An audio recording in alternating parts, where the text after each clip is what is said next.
Y entonces ya vimos ahí la primera lección que muchas naciones reciben contestación de sus dioses porque espíritu de fornicación hay detrás de los dioses, y entonces el que contesta es el demonio. Eso ya lo vimos el domingo pasado. Ahora, cuando nosotros nos acercamos a la Biblia para hablar acerca de la adoración a Dios y del culto a Dios, vamos a encontrar en la palabra de Dios que nosotros tenemos ahí el Antiguo Testamento tiene, una forma de adorar a Dios, que tiene un culto a Dios, y que en el Nuevo Testamento también hay una forma de adorar a Dios, y que de alguna manera del Antiguo al Nuevo Testamento hay un cambio en cuanto a la adoración a Dios. Y ahorita vamos a ver por qué es ese cambio. El domingo pasado lo que nosotros aprendimos fue que en el Antiguo Testamento Dios es el que se revela al hombre, Dios es el que se da a conocer al hombre y le dice: yo soy el que soy. Y entonces cuando Dios se da a conocer al hombre, entonces Dios pone las condiciones para que el hombre le adore. No es al revés. El hombre no pone las condiciones para adorar a Dios como en las religiones. En la Biblia, el que pone las condiciones para ser adorado es Jehová. Y Jehová dice cómo debe ser adorado. Y ahora, cuando el hombre se sale de esta adoración que Dios pide que se le haga a él, entonces vimos que Dios actúa y elimina a las personas que por su propia iniciativa quieren adorarlo. Y vimos el ejemplo de los hijos de Aarón cuando tomaron fuego extraño y fueron a ponerlo en el altar del incienso, y Dios los fulminó, Dios los mató. ¿Por qué? Porque la adoración a Dios es una cosa seria, muy seria. Y la adoración a Dios es una adoración que se debe hacer con conciencia y con respeto, con mucho respeto, porque estamos adorando a Dios y lo estamos adorando por dos razones nada más. Por dos razones nada más lo estamos adorando a Dios. En el Antiguo Testamento se adora por dos razones. Uno, por lo que Dios es, por su naturaleza, porque Él es así. Por esa razón nosotros adoramos a Dios. Nosotros también adoramos a Dios porque Él es. Y la segunda razón es por lo que Él hace. Y cuando hablamos de lo que Él hace, hablamos en términos generales de lo que Él hace en todo el universo, en el mundo entero, y particularmente lo que hace en nuestras vidas. Entonces, está claro, eso está muy claro. ¿Por qué adoramos a Dios nosotros? ¿Por qué nuestra adoración es diferente? Nosotros no adoramos a Dios para ganarnos el favor. Nosotros no adoramos a Dios para aplacar su ira. No. Nosotros adoramos a Dios por lo que Él es y por lo que Él hace, en su voluntad, en el mundo entero y particularmente con nosotros. Hasta ahí nos quedamos y vimos un poquito más. Lo poquito más que vimos es que el culto que se le hace a Dios, que en el Nuevo Testamento, ya en el Nuevo Testamento, cumple tres funciones principales. El culto cumple tres funciones principales. La primera función que debe cumplir el culto a Dios es la adoración a Dios. Esa es la primera cosa que nosotros tenemos que entender, que el culto, ¿para qué es el culto? Y sirve para adorar a Dios. La segunda razón, que cumple el culto la segunda función es que edifica la iglesia.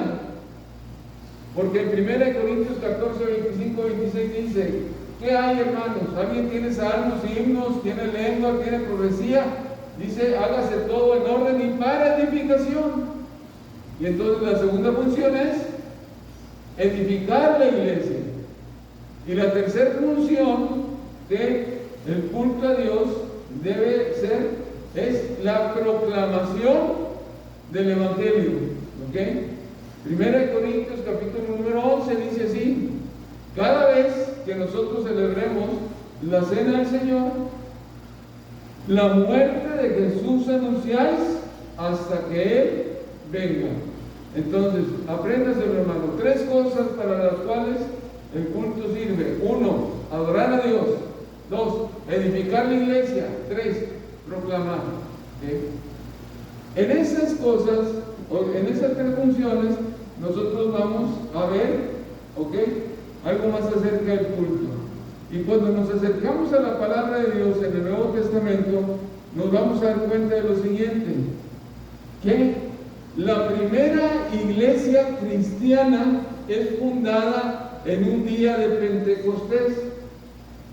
Hechos capítulo número 2, versículo número 1, dice así: cuando llegó el día de Pentecostés, estaban todos unánimes juntos. Estos unánimes juntos a los que se refiere la palabra de Dios es los que están ahí del 12 al 14 del capítulo número 1.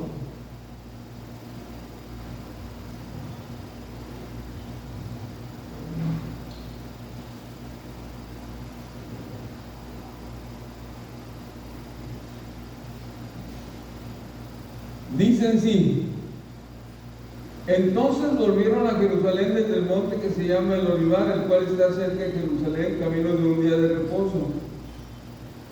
Y entrados, subieron al aposento alto donde moraban Pedro, Jacobo, Juan, Andrés, Felipe, Tomás, Bartolomé, Mateo, Jacobo, hijo de Alfeo, Simón el celote y Judas, hermano de Jacobo. Todos estos perseveraban unánimes en oración y ruego con las mujeres, con María la madre de Jesús y sus hermanos. Y luego el 15 dice: en aquellos días Pedro se levantó en medio de los hermanos, dice, y los reunidos eran como 120 en número.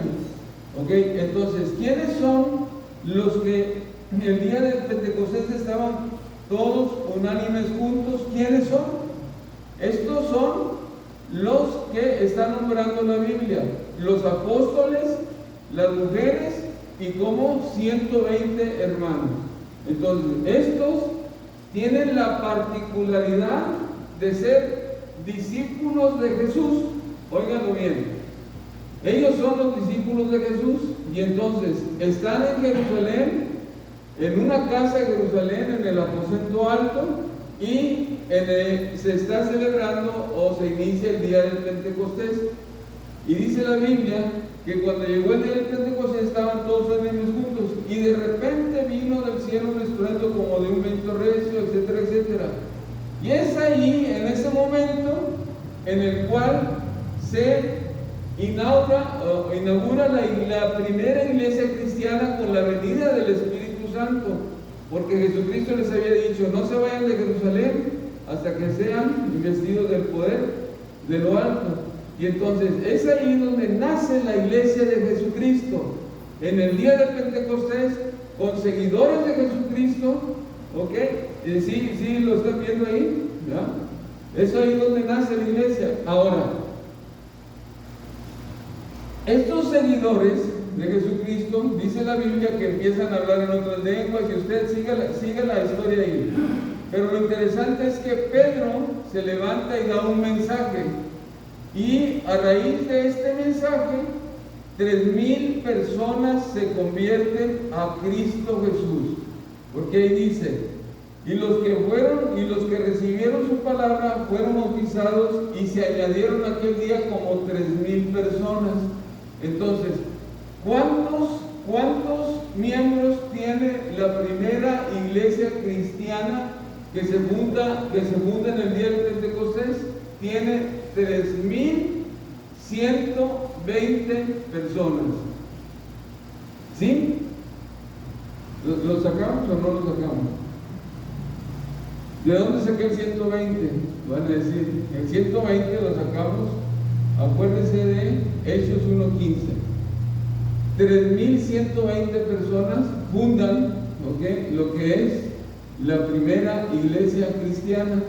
Ahora, lo interesante de esto es que ellos se convierten del judaísmo al cristianismo, y ahora, convertidos al cristianismo, la cosa es diferente, porque ahora el culto que ellos van a celebrar, va a ser un tanto diferente, porque cuando nosotros hablamos de Jesucristo, estamos hablando de que la adoración que se le va a dar a Dios ahora es a través de Jesucristo, y entonces cambia el culto, porque ya no hay que ir a sacrificar un cordero, ya no hay que ir a hacer un holocausto, ya no hay que ir a poner 2 tórtolas o 2 palominos en la purificación, etcétera, etcétera. Entonces cambió totalmente la manera de adorar a Dios. ¿Ok? ¿Y en qué consiste este cambio? El cambio consiste precisamente en que ya la ley ritual se deja y ahora se adopta la manera de adorar a Dios ya sin ritualismos de la ley. ¿Hasta aquí vamos claros? ¿Sí? ¿Preguntas hasta aquí? ¿No? ¿Está bien? ¿Está claro? Ok, bueno. Estos 3,120, la Biblia dice que, perseveraban en la doctrina de los apóstoles. Es algo que la iglesia tiene que tener y que el culto a Dios tiene que tener cuando se celebra. Este es un elemento importante, ¿ok? La iglesia tiene que tener, ¿ok?, doctrina. La iglesia tiene que tener, hermano, enseñanza. Y cuando se celebra el culto a Dios, el culto en sí tiene que incluir, hermano, la enseñanza de la palabra de Dios. Si no hay enseñanza de la palabra de Dios en un culto en la iglesia, entonces ese culto no está completo. Porque es importante que la iglesia, ¿ok?, se arraigue firmemente en la fe que es en Cristo Jesús. Perseveraban en la doctrina de los apóstoles. ¿Cuál es la doctrina de los apóstoles? Es lo que ellos aprendieron de Jesucristo. Entonces, nuestra enseñanza es cristocéntrica, nuestra doctrina es cristocéntrica, porque nuestra fe está basada en Cristo Jesús. Y nuestros cultos tienen que tener indudablemente exposición de la palabra. Entonces es importante que lo entendamos, que el culto también tiene que tener comunión, dice la Biblia. Perseveraban en la doctrina de los apóstoles, en la comunión unos con otros, ¿ok? Y es muy importante en los cultos que nosotros tengamos comunión unos con otros, porque la comunión unos con otros desarrollará en gran medida la edificación de la iglesia. Si yo vengo a la iglesia y no tengo comunión con los hermanos, si yo vengo a la iglesia y no desarrollo el don que Dios me ha dado, entonces, hermano, algo está pasando. Cuando yo vengo a la iglesia, yo tengo que ser parte dinámica del culto. Y si los hermanos cantan, yo tengo que cantar con ellos. Y si los hermanos leen la Biblia, yo tengo que leer con ellos. Y si los hermanos están gozosos, yo tengo que gozarme con ellos. Y si los hermanos están orando, yo tengo que orar con ellos. Tengo que ser parte de la comunión de la iglesia. Y cuando yo participo en alguna actividad en el culto, entonces esa participación mía debe de edificar la iglesia, debe ser de bendición para el hermano que está en el culto al Señor. ¿Sí? Entonces, aquí se cumple el segundo propósito, edificar la iglesia. Y es un punto importante que los primeros cristianos estaban sosteniendo. 1, doctrina. 2, edificación o comunión unos con otros. Número 3, partimiento del pan. Y cuando aquí habla del partimiento del pan, está refiriéndose a lo que Corintios 11 la temática de Corintios 11, que es la cena del Señor. Y la cena del Señor, es un acto muy especial donde cada uno de nosotros mantenemos una comunión con Dios muy especial. Entonces, el culto que la iglesia celebra a Dios debe, sin duda, es la parte más importante para nosotros, el que tengamos una comunión correcta con Dios. Hoy nuestras iglesias, hoy muchas iglesias que todo pueden tener, pero les está fallando la comunión con Dios. O sea, pueden tener una muy buena música, pueden tener muy buenas instalaciones, pueden tener mucho, y a veces eso no es suficiente. Nosotros necesitamos que en el desarrollo del culto, cada uno de nosotros logremos una comunión plena con Dios. Y esto no es cuestión de emociones o de sentimientos, no es de sentir, ay sí, ahora sí siento la presencia de Dios, ahora sí, no. Acuérdense lo que dice Romanos 12:2, es culto con la razón, es vuestro culto racional. Entonces, todo lo que hacemos tiene una razón de por qué se hace. Y tenemos una explicación para ello. ¿Por qué cantamos? ¿Por qué oramos? Y todo eso nos mantiene en comunión con Dios. Entonces, el culto es enseñanza, el culto es comunión unos con otros, edificación, el culto es comunión con Dios. Definitivamente es una comunión íntima con Dios. Y la cuarta es oración. Partimiento del pan y oración. Y la oración es un elemento importante cuando se desarrolla el culto. De tal manera que en el desarrollo del culto nosotros podemos encontrar,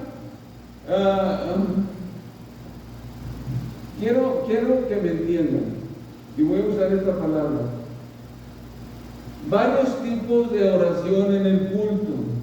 Encontramos, por ejemplo, oración de invocación.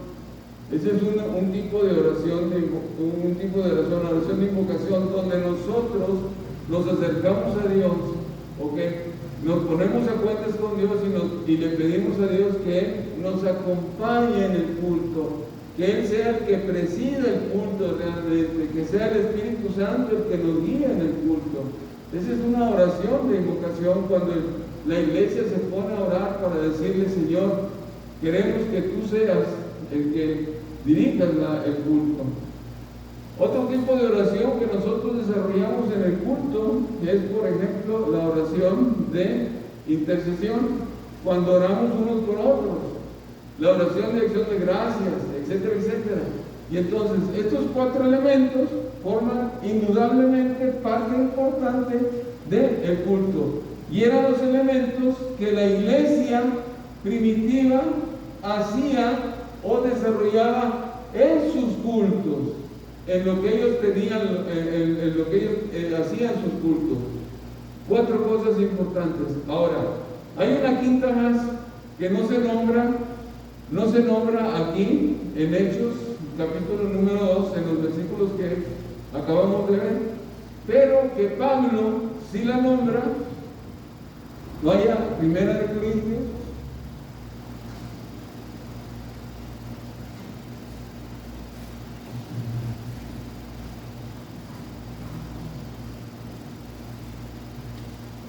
(14, 26).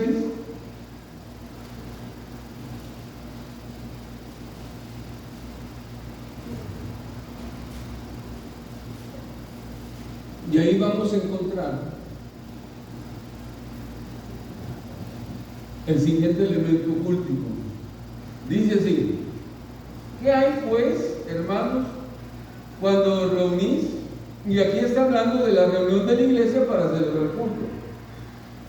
Dice: ¿cada uno de vosotros tiene salmo? ¿Tiene doctrina? ¿Ok? ¿Tiene lengua, revelación, interpretación? Hágase todo para edificación. Y quiero llamar la atención a la palabra salmo.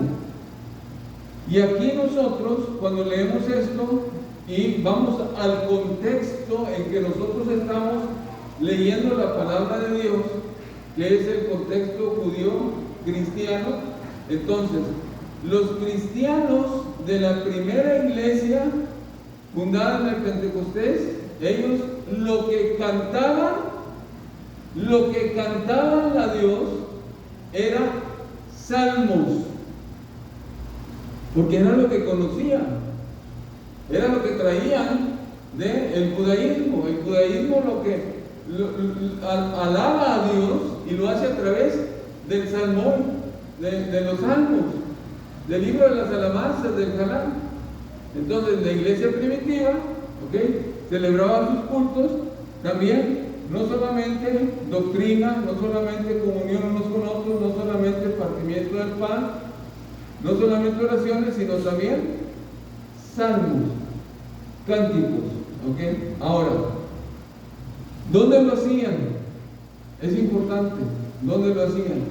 Y cuando nosotros leemos la palabra de Dios y seguimos leyendo el libro de los Hechos, nos vamos a dar cuenta que la primera iglesia cristiana tuvo un problema muy serio y muy fuerte, porque ellos, como cristianos que son, ya no pueden entrar al templo a adorar en el templo, porque ya no, ellos no pueden, no pueden meterse hasta el lugar santo, el lugar santísimo, aunque esto ya está vacío. Ahorita voy a entrar con ello para explicarlo. Entonces, ¿dónde es donde se reunían los primeros cristianos? Y nosotros vamos a encontrar que los primeros cristianos se reunían, y usted vaya por favor a Hechos capítulo número 5, versículo número 12, y ahí nosotros vamos a encontrar dónde era, donde se reunían. Es el primer lugar donde se reunían los cristianos. Dice así: y por mano de los apóstoles se hacían muchas señales y prodigios en el pueblo, y estaban todos unánimes. Y luego ahí dice: en el pórtico de Salomón. ¿Sí? Miren.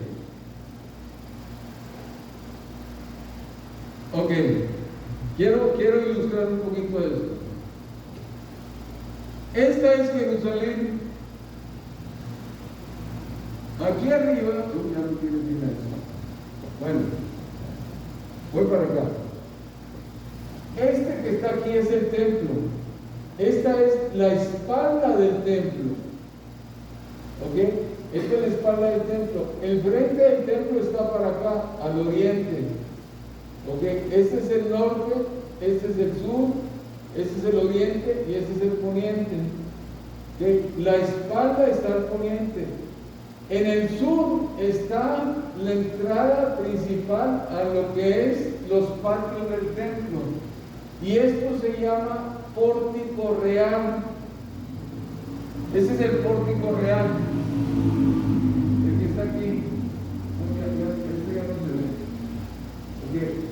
Y el que está aquí al frente, esto que está aquí al frente, toda esta construcción que está al frente, se llama pórtico de Salomón.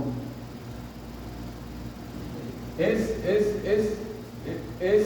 parte de los patios del templo, no es en el templo. Les voy a poner otra imagen. Este es el templo. Ahorita lo vimos de espalda, ahora lo estamos viendo casi de frente. Ok, esta es la entrada principal al templo. A esta entrada principal se le llama Puerta la Hermosa. Lo que está aquí al lado es el pórtico real, y esto que está aquí, toda esta construcción que ustedes ven aquí, es el pórtico de Salomón. ¿Sí? Otra imagen. Okay. Este es el templo. ¿Dónde se reúne la iglesia primitiva? Dice en el pórtico de Salomón. No es adentro, porque pasan la puerta la hermosa y aquí está el atrio de las mujeres. Este es el atrio de las mujeres y se llama atrio de las mujeres porque hasta ahí pueden llegar las mujeres. No pueden pasar más allá. Esta se llama la puerta de Nicanor y aquí solamente los varones y los sacerdotes pueden entrar. Y para acá está el lugar santo y atrás el lugar santísimo. Y aquí solamente los sacerdotes y el sumo sacerdote pueden entrar. Entonces, los cristianos que creyeron en Cristo Jesús, 3.120, ellos no pueden ya celebrar culto aquí en el templo. Entonces, ¿dónde lo hacen? ¿Dónde lo hacen? Este es el lugar de adoración que ellos conocían como judíos. Es el lugar de adoración que ellos conocen como judíos. Pero ahora, su lugar de adoración, entonces, es el pórtico de Salomón. Es en este lugar. Aquí en este lugar es donde ellos adoran. Puerta la hermosa, pórtico de Salomón, frente a la entrada principal del templo. ¿Estamos ubicados? ¿Sí? Entonces, ahí es donde se reúnen los hermanos. ¿Okay? Ahí está arriba. Ahí está arriba. Ese es el pórtico. Pórtico de Salomón. Ese es el que está arriba. ¿Okay? Y el que ustedes ven acá es el monte de los olivos. Este que está aquí arriba es el monte de los olivos donde Jesucristo oró. Y esa es la puerta principal que se llama Puerta Hermosa. Entonces, los cristianos ya no pueden entrar al templo. Entonces, ¿dónde hacen sus reuniones?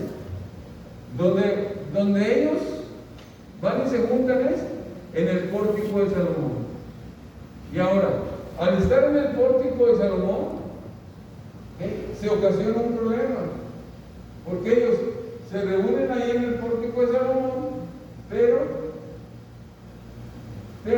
los sacerdotes y el sumo sacerdote, pues no les conviene que estén los cristianos juntos ahí en el pórtico de Salomón, y se ocasiona un problema grande. Miren, el primer milagro de la iglesia cristiana, el primer milagro de la iglesia cristiana está registrado en Hechos capítulo número 3. ¿Ok?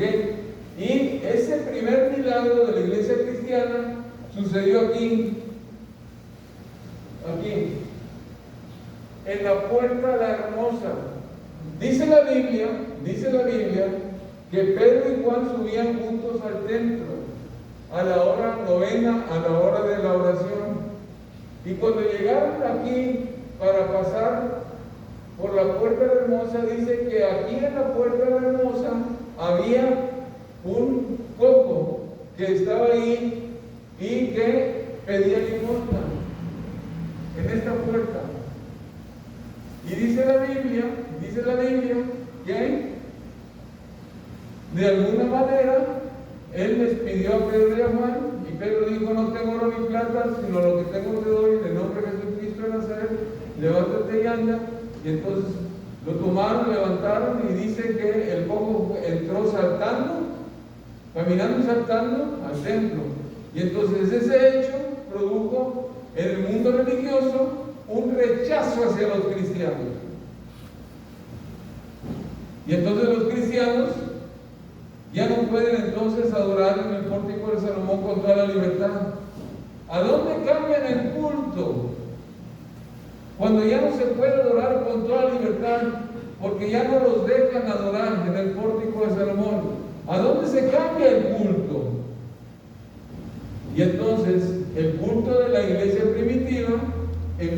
para hacerse en casas particulares. ¿Okay? Y lo vamos a ver. Hechos, capítulo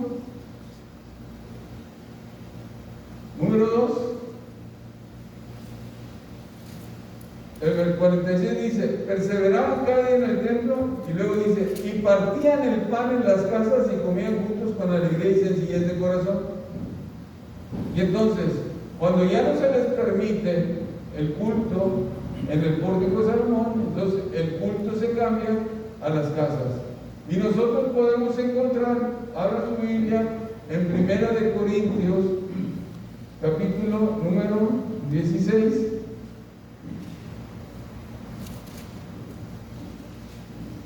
Versículo, déjenme dárselo, 19, dice: las iglesias de Asia os saludan, Aquila y Priscila, con la iglesia que está en su casa, os saludan mucho en el Señor. Entonces, ¿dónde está la iglesia aquí? ¿Dónde dice que está la iglesia? Casa. ¿En la casa de quién? De Priscila. De Priscila y Aquila. Ok. Si quieren otro más, Filemón, Timoteo, Tito, Filemón.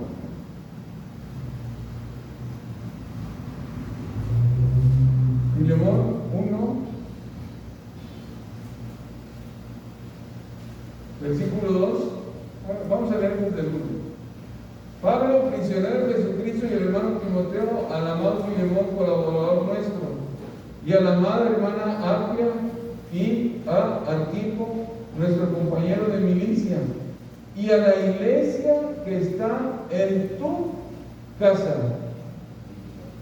¿Está viendo aquí? Entonces aquí dice: ¿dónde está la iglesia de Jesucristo? ¿Okay? Porque no tienen un templo donde adorar. Entonces, ¿dónde es donde celebran el culto? En los primeros años lo celebran precisamente en casas, porque no hay un templo a donde ir. Los templos vienen mucho después viene la historia de los templos. Pero la iglesia de Jesucristo, ¿okay?, celebra los cultos, ¿okay?, en casas.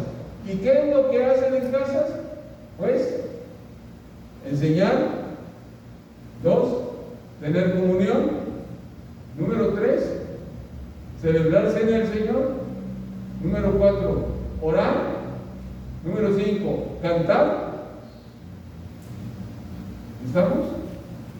¿Ok? Y número 6, la convivencia, que después se llamaba ágape, o que se llamó ágape, comer juntos. ¿Ok? Entonces, en eso consiste el culto. Ahora, para celebrar culto a Dios y que se celebre en su casa, entonces estas cosas que nosotros, estos elementos, al celebrar el culto deben tener un orden. ¿Okay? Y entonces aquí nosotros hablamos que cuando se celebra el culto debe haber un orden de culto. No podemos, empezar con una doxología que es para despedirnos, porque no podemos empezar con una doxología, tenemos que tener un orden del culto. Y entonces, el culto en sí, debe de llevar un orden para que nosotros como iglesia seamos adoradores de Dios, seamos edificados y oremos unos por otros. A ese orden yo me voy a referir un poquito más. Pero antes de entrar por ese tema, quiero decirles algo. La palabra liturgia, que está relacionado con el culto, es una palabra que es definitivamente compuesta. Esa palabra liturgia viene de dos palabras. Una viene de la palabra laos, que es pueblo, y la segunda parte es ergón, que significa obra. Entonces, la liturgia es laos, pueblo, ergón, obra. Y entonces liturgia quiere decir la obra o el trabajo del pueblo. Es lo que significa la palabra liturgia. Nosotros, cuando oímos la palabra liturgia, generalmente tenemos, nosotros como mexicanos, tenemos la idea del catolicismo. Y cuando oímos litúrgico, siempre así como que viene a nuestra imagen, un sacerdote con su campanitas o no sé, y a eso se le llama, y esa es la idea que nosotros tenemos de liturgia. No, déjenme decir, hermano, déjenme tomar aire porque el cubrebocas, de veras que me ahogo. Nosotros como iglesia cristiana, al celebrar nuestro culto, en nuestro culto tenemos liturgia y ritual. Estas dos cosas son importantes. Nosotros tenemos culto que contiene liturgia y ritual, y en estos dos elementos van lo que es doctrina, va lo que es comunión, va lo que es oración, etcétera, etcétera. Entonces voy a entrar un poquito a explicar esta situación de qué es liturgia y qué es ritual en el culto que nosotros celebramos y cómo debe ser la liturgia. Y me voy a auxiliar un poquito del pizarrón.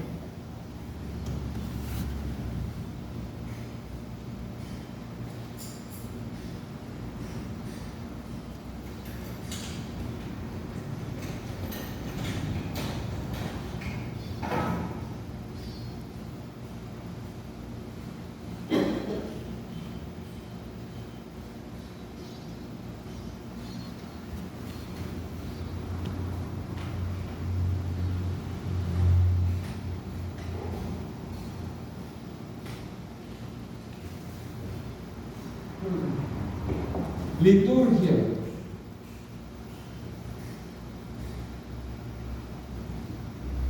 Y la liturgia para nosotros es todo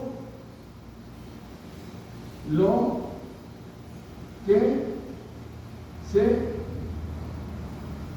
se dice. La liturgia, así de sencillo, no vamos a entrar en muchas complicaciones. En el culto, la liturgia es lo que se dice. Y eso que se dice puede ser una liturgia escrita,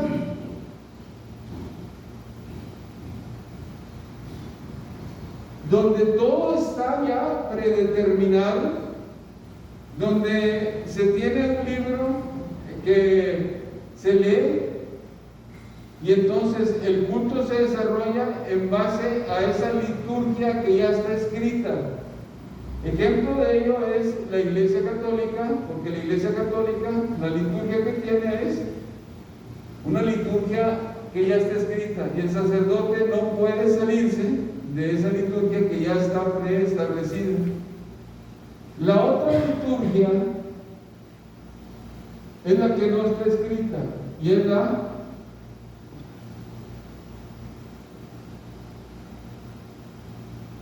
espontánea. Es la que tiene la libertad de hacer el que está dirigiendo.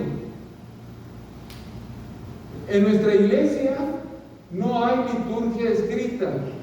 Nuestra iglesia, o la iglesia cristiana, debe celebrar una liturgia espontánea, porque nosotros como iglesia cristiana creemos, nosotros como iglesia cristiana creemos que cuando celebramos culto, el Espíritu Santo debe tomar parte activa, en nuestros cultos.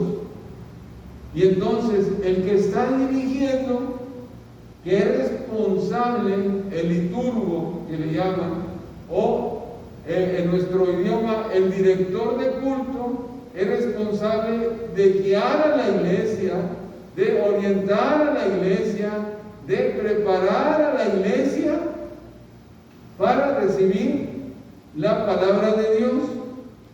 Y entonces, en eso, nosotros creemos que la liturgia de la iglesia tiene que ser una liturgia espontánea, porque esa liturgia está en mucho influida por el Espíritu Santo. Y entonces aquí tenemos cosas importantes que nosotros tenemos que aprender.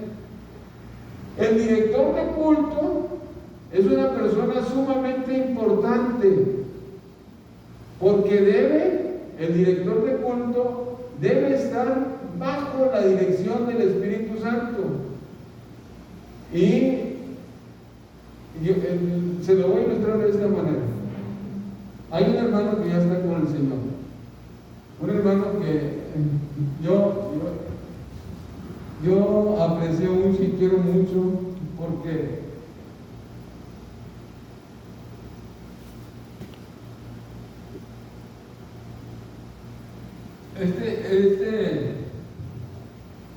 este hermano, a él le gustaba dirigir. Y le gustaba dirigir por una razón, porque cada vez que tomaba la dirección del culto, regañaba a la iglesia. Y ya sabíamos, ¿quién va a dirigir el culto? El hermano fulano. Ya sabemos, regaño seguro. Hermano, tenemos que tener conciencia. Vamos a dedicar una clase al director de culto. El director de culto es tan importante, de preparar a la iglesia o de hacer que la iglesia esté metida en una somnolencia o en algo que no es el culto del Señor. Hay muchos hermanos que vienen aquí, dirigen el culto. No me estoy refiriendo a la Nueva Jerusalén, estoy refiriéndome al lugar de cuando se toma el culto. Y muchos hermanos toman la dirección del culto y lo hacen para lucirse y etcétera, etcétera, ¿verdad? Y eso no es, hermano, eso no es. Porque la liturgia de nosotros es bajo la dirección del Espíritu Santo.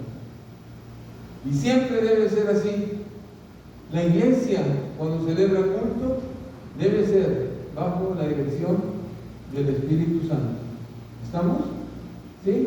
Entonces, ¿qué hay del culto?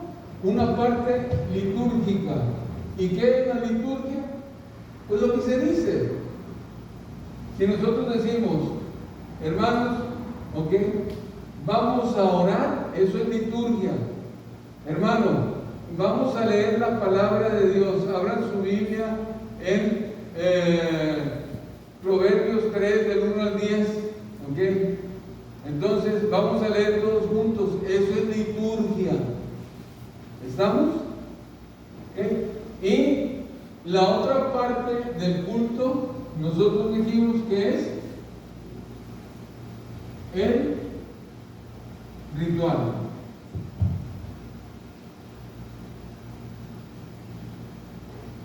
Y el ritual en el culto es todo lo que se hace.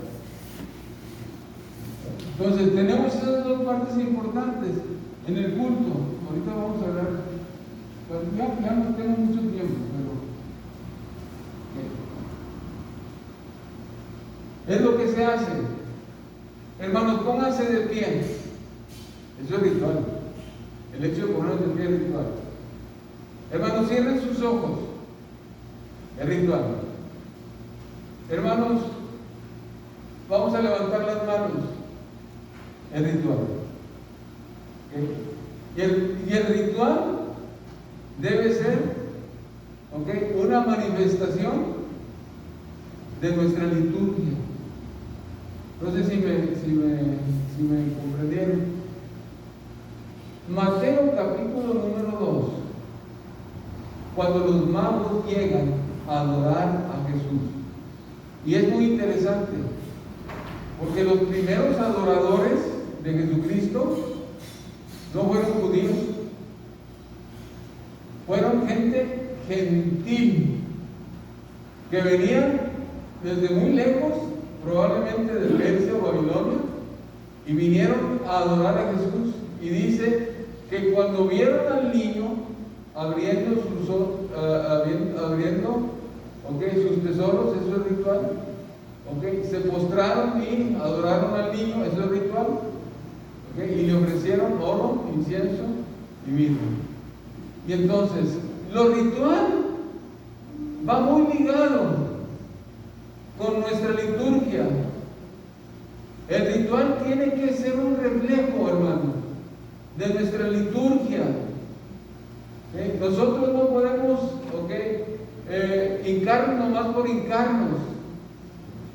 Nosotros nos vamos a hincar porque de alguna manera somos impulsados por el Espíritu Santo a esa acción, a ese ritual. Sí me expliqué. Entonces, ¿qué es lo que hacemos? Es ritual. Y nosotros, como iglesia cristiana, tenemos dos rituales muy importantes, que es, uno, la cena del Señor, y dos,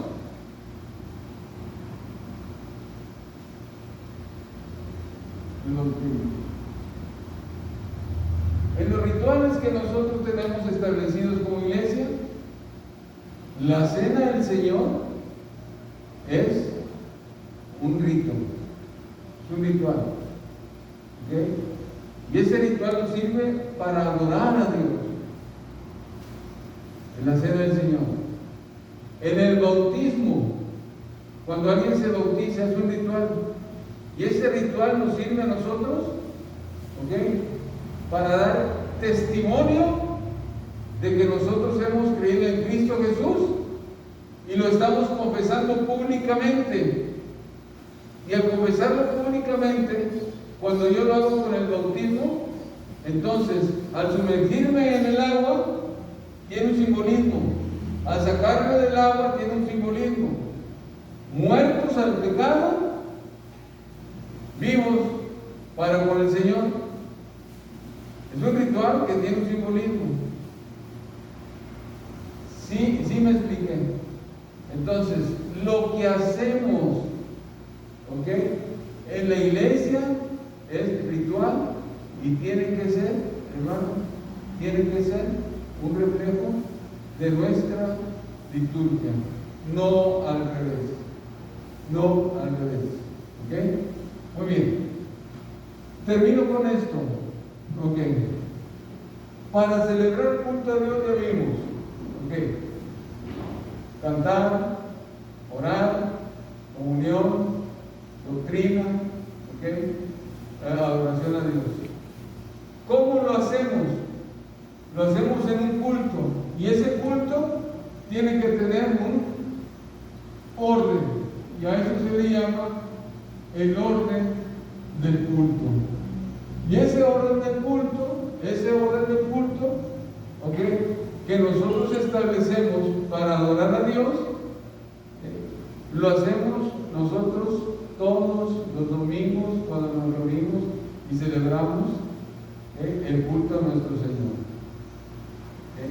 ¿Y con qué empezamos? Siempre los cultos tienen que empezar con invocación. Siempre, el culto siempre tiene que empezar invocando la presencia del Señor. ¿Y cómo se hace esto? Abra su Biblia en el Salmo 95.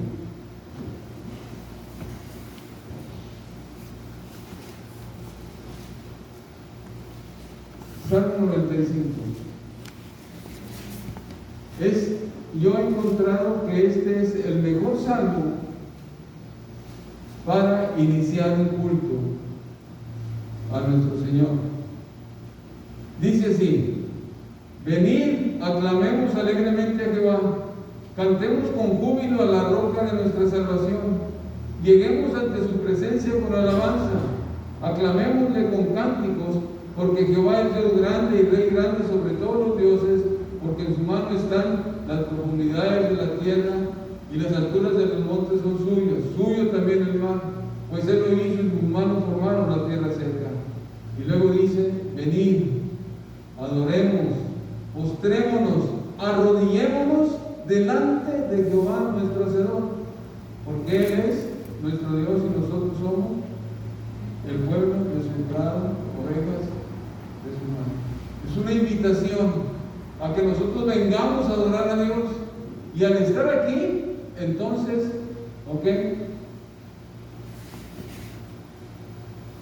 Salmo 108. Mi corazón está dispuesto, os cantaré y entonaré. Salmo, porque esta es mi gloria. Entonces, el orden del culto siempre es poder empezarse con una invocación. Y hasta aquí voy a dejar, hermano, la meditación de hoy. El próximo domingo, yo no estoy con ustedes, estoy de vacaciones.